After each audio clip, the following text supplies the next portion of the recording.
क्या चिराग पासवान ने अपने चाचा पशुपति पारस को सेट कर दिया? क्योंकि राजनीति में इसे आप ऐसे समझिए कि एक वो भी दिन था जब चिराग पासवान लगभग रोते हुए, भावुक होते हुए कह रहे थे कि मेरे घर को तोड़ लिया गया, मेरी पार्टी टूट गई है। अब अकेले वो सांसद बचे थे।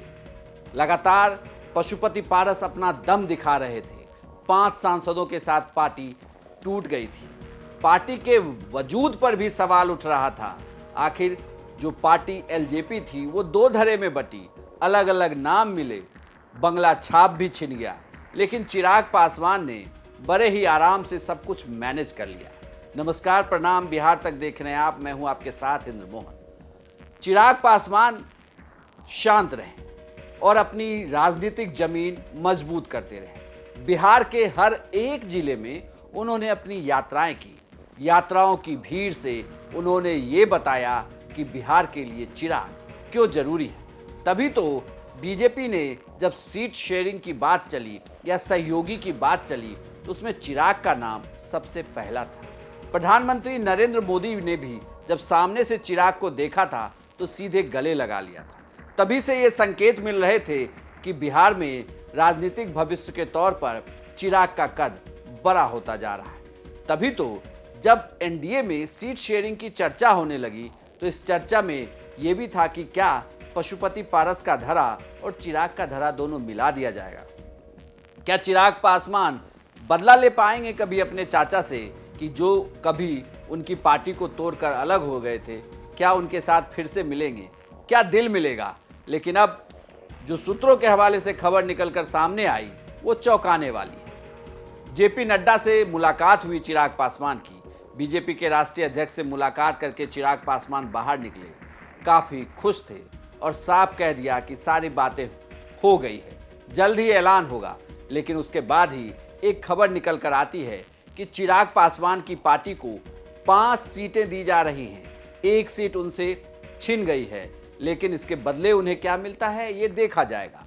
लेकिन ये कहा गया कि चिराग पासवान की शर्तें बीजेपी ने मान ली है। फिर सवाल उठा कि पशुपति पारस का क्या हुआ, क्योंकि वो केंद्र सरकार में मंत्री हैं, उनके साथ 5 सांसद।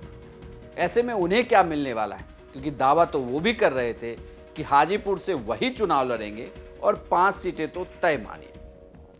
सूत्रों की माने तो पशुपति पारस की पार्टी को एक भी लोकसभा का सीट नहीं मिलने जा रहा है, यानी कि किसी भी लोकसभा सीट पर पशुपति पारस की पार्टी चुनाव नहीं लड़ी। अब आप सोच रहे होंगे तो फिर पशुपति पारस का क्या होगा? राजनीति में अब पशुपति पारस क्या करेंगे? खबरों की माने तो पशुपति पारस को गवर्नर बनाया जा सकता है या फिर राज्यसभा भी भेजा जा सकता है। वहीं दूसरी बात यह भी थी कि पशुपति पारस के साथ जो सांसद गए थे वो तो ठीक है कि चिराग के साथ आ सकते हैं या चिराग उनकी जगह नए उम्मीदवार दे सकते हैं, लेकिन जो चचेरे भाई हैं प्रिंस राज, वो क्या करेंगे?